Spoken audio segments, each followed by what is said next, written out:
The Senate hearing room fell silent as Senator Cory Booker leaned toward his microphone, his normally friendly demeanor replaced by an intense focus directed at the young woman seated across from him.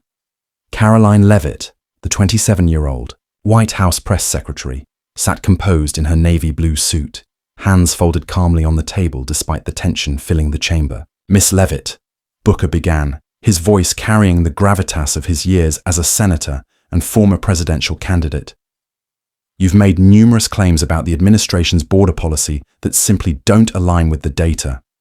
I have to wonder if you're deliberately misleading the American people or if you're just repeating what you've been told to say." The pointed accusation hung in the air. Committee members shifted uncomfortably as cameras focused on Levit's face. This Senate oversight hearing was being broadcast live across all major networks, with millions watching to see how the young press secretary would respond to one of the Democrats' most eloquent speakers. What happened next stunned everyone in the chamber and watching at home. Without breaking eye contact with Booker, Levit reached into her portfolio and pulled out a document that no one expected her to possess. Within seconds, Senator Booker's expression transformed from confident interrogator to visible discomfort as Levit prepared to make a move that would completely upend the hearing and leave one of the Senate's most respected orators momentarily speechless. Before diving into this remarkable political confrontation that has everyone talking, make sure to like this video and subscribe to our channel for more exclusive political showdowns that are reshaping America's political landscape. Senator Cory Booker had built his reputation as one of the Democratic Party's most articulate and passionate voices. The former mayor of Newark and presidential candidate was known for his stirring speeches, policy expertise, and ability to command attention during Senate hearings. With degrees from Stanford, Oxford, and Yale Law School, Booker's intellectual credentials were impeccable, and he rarely encountered opponents who could match his combination of rhetorical skill and policy knowledge. Recently, Booker had been particularly vocal about what he called dangerous misinformation, coming from the White House on immigration and border security. In television appearances and social media posts, he had directly challenged the administration's claims, specifically calling out Press Secretary Caroline Levit for what he termed blatant distortions of reality. Caroline Levit represented a new generation in politics. At just 27, she was the youngest White House press secretary in American history, appointed by President Trump following his return to office. A former assistant press secretary during Trump's first term and communications director for Congresswoman Elise Stefanik, Levit had quickly established herself as a fierce defender of the administration's policies. Critics dismissed her as inexperienced and over her head, but supporters admired her unflinching loyalty and ability to handle hostile questioning from the press. The New Hampshire native had attended St. Anselm College before entering politics, and despite her youth, had already weathered numerous political storms. The Senate Oversight Committee hearing had been called to address the administration's claims about border security statistics, specifically assertions that recent policy changes had dramatically reduced illegal crossings and crime rates in border communities. Democrats on the committee, including Booker, had accused the administration of manipulating data to support predetermined policy positions. The stakes were enormous. Immigration remained one of the most divisive issues in American politics, and public opinion could sway congressional support for the administration's controversial border security funding request. If Booker could effectively discredit Levit's claims, it might undermine the White House's entire border security narrative. For Levit, this represented both a significant challenge and an opportunity. Standing her ground against one of the Senate's most formidable questioners could cement her reputation as more than just a spokesperson. Failing could reinforce perceptions that she lacked the substance to defend administration policies beyond prepared talking points. "This hearing isn't just political theater," noted a CNN commentator before the session began. "Booker has been preparing for weeks, accumulating data that directly contradicts the White House's claims. Levit is walking into what many see as a carefully set trap." What no one realized was that Levit had done some preparation of her own research that would turn what Booker intended as a public rebuke into something entirely different. "Miss Levit," Senator Booker continued, his voice measured but firm, Last week, you stated that border apprehensions have decreased by 57% under the new policies. Yet, the Department of Homeland Security's own internal reports, which I have right here, show only a 12% reduction. How do you explain this discrepancy? Booker held up a document bearing official DHS markings. Several Democratic senators nodded approvingly at the concrete evidence challenge. Levit remained composed. Senator Booker, I appreciate your question. The 57% figure I cited refers specifically to Sector B7, which was the first to implement the new strategic protocols. The 12% figure in that report reflects the nationwide average before full implementation. Booker pressed forward. That's not how you presented it to the American people. You claimed a nationwide reduction without any such qualification. With respect, Senator, if you review the full transcript of that press conference, you'll find I specifically referenced initial results from pilot implementation areas. The context was clear. A slight murmur went through the chamber. Levit was better prepared than many had expected. Senator Alex Padilla from California jumped in.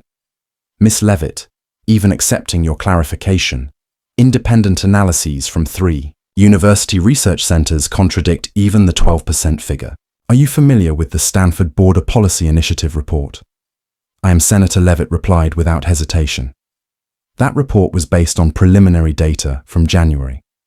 Our figures incorporate February and March statistics that weren't available when Stanford published their analysis. The back and forth continued for nearly 30 minutes, with Democratic senators taking turns, challenging Levit's assertions. She responded to each question with specific details, never appearing flustered. Republican senators occasionally interjected supportive questions, allowing her to elaborate on administration policies. The tension escalated when Senator Elizabeth Warren took her turn. Miss Levit, this pattern of statistical manipulation is troubling. You've claimed a 40% reduction in drug seizures as a success, when fewer seizures might actually indicate more drugs getting through undetected. Isn't this fundamentally misleading? Senator Warren, we track drug detection through multiple metrics, including confidential informant reporting, street price fluctuations, and interdiction rates. All indicators align with our assessment that total flow has decreased, not just detection rates. Warren appeared surprised by the detailed response, but pressed on. Yet, career officials at DEA have reached different conclusions. How do you explain that? The DEA analysis you're referencing uses a different methodology that doesn't account for the multivariate factors in our model. I'm happy to provide the committee with our full analytical framework.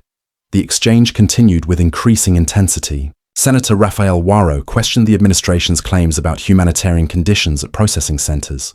Senator Tim Kaine challenged figures on deportations. Throughout it all, Levit remained poised, responding with specific data, points, and policy details that suggested a command of the subject matter beyond what many had expected. Finally, it was Booker's turn again.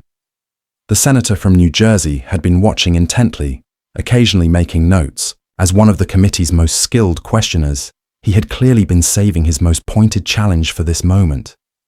Ms. Levit, he began, his tone now more forceful. You've danced around these questions admirably, but the fact remains that your public statements contradict data from career officials across multiple agencies. This isn't a matter of interpretation. It's about honesty with the American people. He held up a folder. I have here testimonials from 5 senior DHS officials who have stated under oath that they were pressured to revise their data to support predetermined policy narratives. What do you say to these career public servants who have risked their positions to speak truth?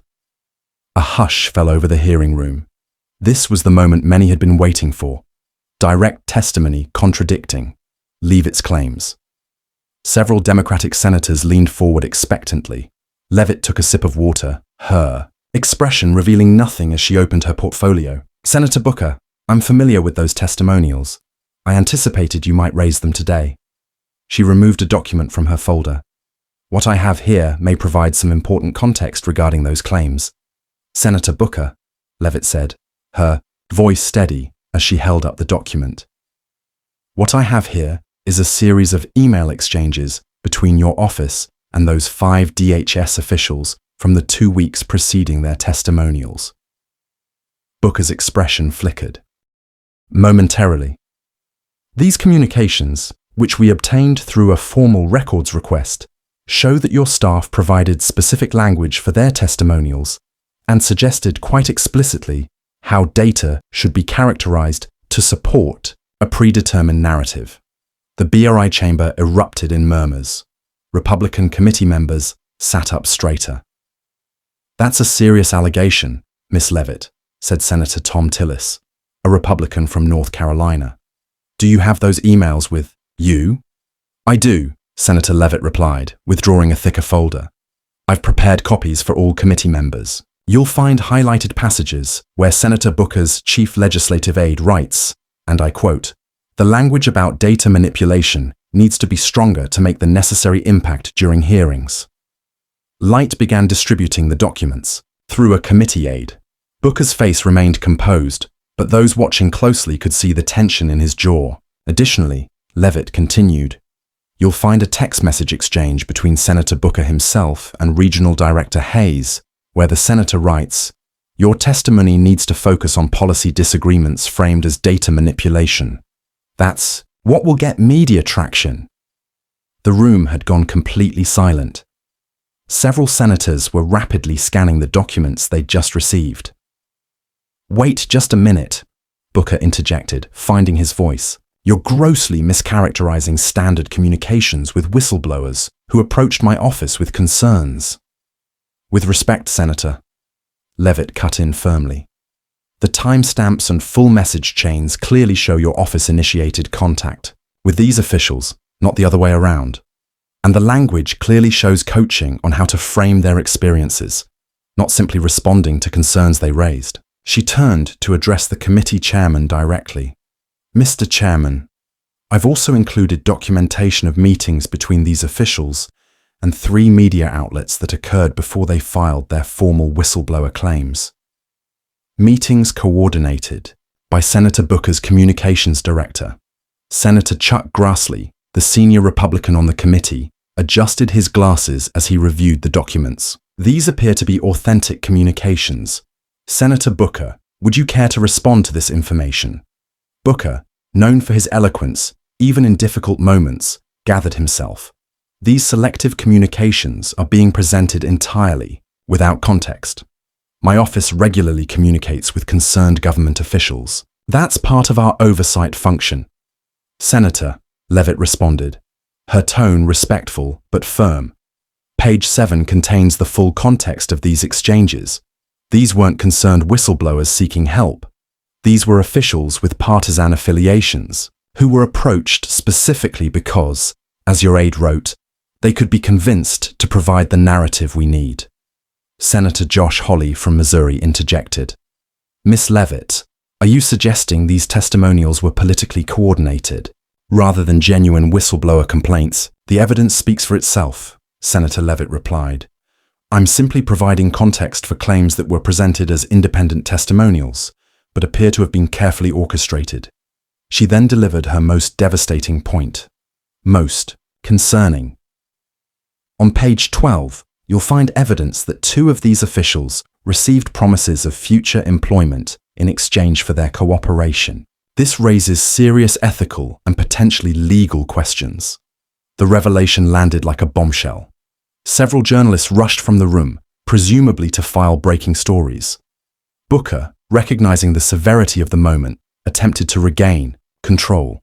"Ms. Levit, you've come here with a calculated political attack to distract from legitimate questions about your administration's policies. This performance might make for good television, but it doesn't address the substance of the data discrepancies we've identified."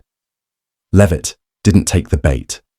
"Senator, I've responded to every substantive policy question with specific data. I'm simply providing relevant information about the provenance of testimonials that you yourself introduced into these proceedings. The American people deserve to understand when supposedly independent testimony has been coordinated for political purposes." Senator Ted Cruz seized the moment. "Mr. Chairman, given these revelations, I move that we suspend questioning of Ms. Levit and convene an ethics inquiry into the apparent coordination of testimony presented to this committee. Democratic senators erupted in objections while Republicans voiced support. The chairman struggled to maintain order. Through it all, Levit remained composed, occasionally making notes, but otherwise sitting calmly as the chaos she had unleashed swirled around her. When the chamber finally quieted, she addressed Booker directly. "Senator, I came here prepared to discuss policy differences honestly. I still welcome substantive debate about border security approaches, but I also came prepared to defend both the administration's integrity and my own. The American people deserve better than orchestrated political theater disguised as oversight."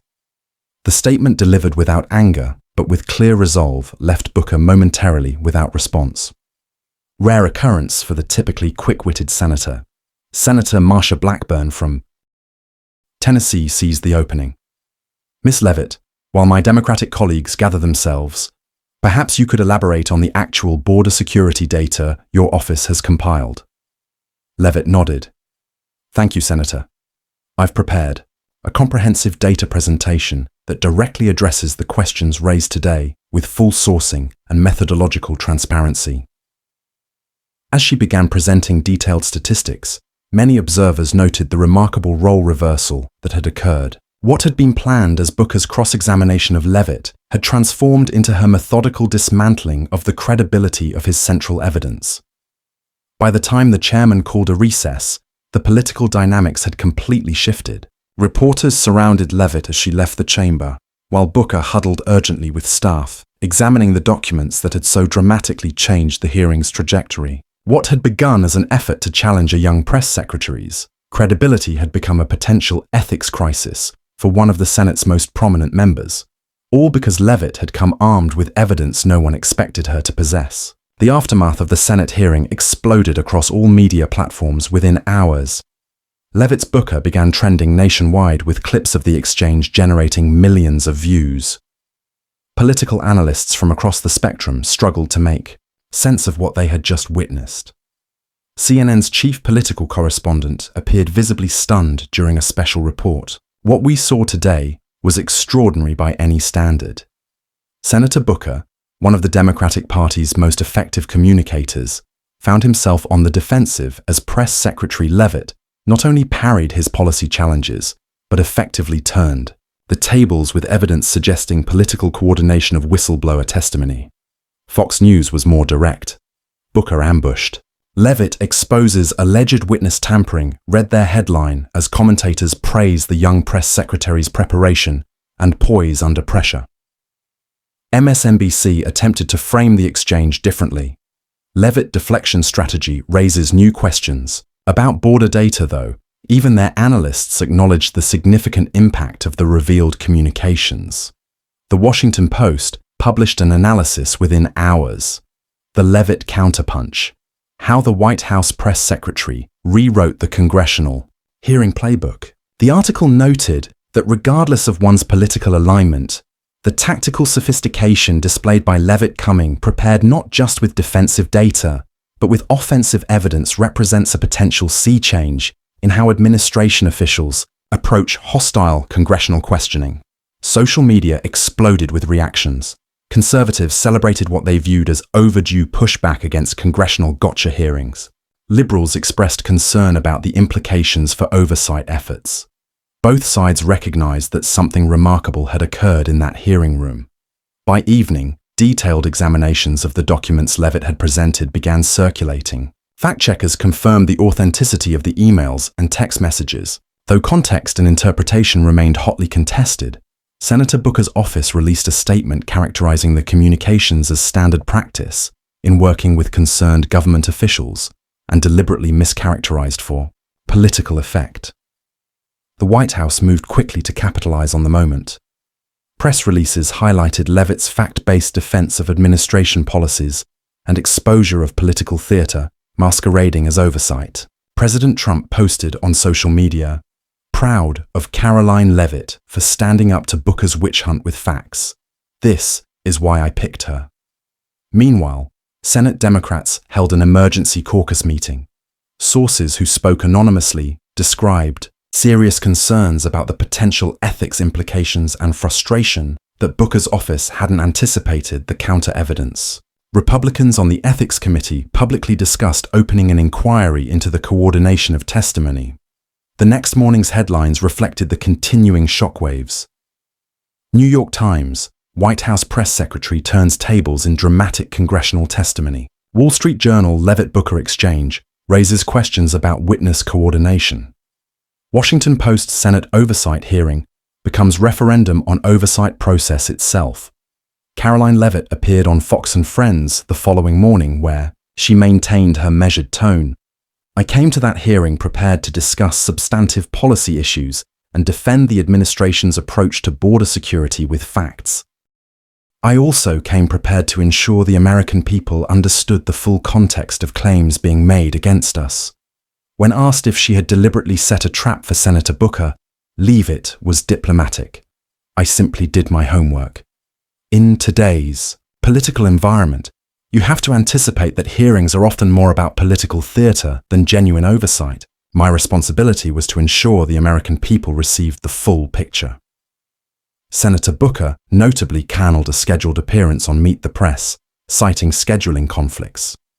His office issued a more detailed statement defending the communications with DHS officials. Senator Booker's staff engaged appropriately with federal employees who had expressed concerns about data manipulation. Guiding whistleblowers through the complex process of coming forward is part of Congress's oversight responsibility, not evidence of improper coordination. The political implications extended far beyond a single hearing. Democratic leadership privately worried about the impact on their broader oversight strategy. If administration officials began coming to hearings armed with evidence of behind-the-scenes coordination, it could undermine multiple investigative efforts. Media training for congressional staff was hastily updated. One political consultant told Politico, "Everyone's scrambling to review their communications with potential witnesses. Levitt just changed the game. Now you have to assume that your back-channel communications might become front-page news." The hearing also transformed Caroline Levitt's public profile overnight. Previously seen by many as simply a young loyalist, she was now viewed as a formidable political operator in her own right. Profiles appeared in major publications exploring her background and rapid rise. The new face of White House combat read one headline. Conservative young women in particular celebrated Levitt's performance. Social media filled with posts from college Republicans and young conservative groups hailing her as a role model. Requests for her to speak at campus events reportedly increased tenfold. Within the White House, sources described a significant shift in Levitt's stature. "She's always had the president's confidence," one senior advisor told The Hill. "But now, she's earned a new level of respect throughout the administration. People saw that she can not only defend our policies, but take the fight directly to our, critics." The most lasting impact, however, may have been on the dynamic between the executive branch and congressional oversight. 2 weeks after the hearing, Levitt appeared before the House Government Reform Committee. Observers noted that Democratic representatives took a markedly different approach, focusing narrowly on specific policy questions and avoiding broad accusations that might invite similar counter-evidence. Senator Booker eventually addressed the controversy in a speech at Princeton University. Without directly referencing Levitt, he spoke about the evolving nature of congressional oversight in an era of extreme partisanship. He defended communication with government whistleblowers as essential to effective oversight, while acknowledging that the process must remain focused on substance rather than political advantage. The Senate Ethics Committee ultimately decided against a formal investigation, issuing only general guidance about best practices for interaction with potential congressional witnesses. Political observers recognized this as a face-saving compromise that allowed all parties to move forward. For Levit, the confrontation marked a defining moment in her political career. In subsequent press briefings, journalists noted a new level of difference from even hostile reporters. Her command of policy details combined with the demonstrated willingness to aggressively counter critics had established her as more than just a spokesperson. 6 months later, when a prominent political magazine included Levitt in its 40 under 40 list of rising political stars, the profile began. Before her Senate testimony, Caroline Levitt was known primarily for her youth and loyalty. After her methodical dismantling of one of the Senate's most eloquent members, she became known for something else entirely, a new model of political effectiveness that combines detailed policy knowledge with strategic preparation and tactical fearlessness. The Levitt-Booker exchange had become a case study in modern political combat, one that would be analyzed in campaign training sessions and communications classes for years to come. It demonstrated that in an era of carefully orchestrated political theater, the most powerful move might be coming prepared not just to defend, but to counterattack with unexpected evidence. For the American public, the confrontation offered a rare unscripted moment of political drama, a glimpse behind the carefully maintained facades of Washington power dynamics. It revealed that in the high-stakes arena of national politics, assumptions about experience, authority, and leverage could be upended by thorough preparation and strategic thinking. The exchange between Caroline Levitt and Cy Booker ultimately wasn't just about border statistics or witness coordination. It was about the changing nature of political authority in modern America and how a prepared mind with documented facts could stand against even the most established voices. This powerful confrontation between Senator Booker and Press Secretary Light reminds us that in politics, assumptions can be dangerous. It shows that thorough preparation and strategic thinking can overcome even the most formidable opponents, and that sometimes the most effective defense is a well-documented offense. If you found this political showdown as fascinating as we did, don't forget to like this video and subscribe to our channel. We'll be bringing you more exclusive analysis of the political confrontations shaping America's future. Comment below with which political face-off you'd like us to cover.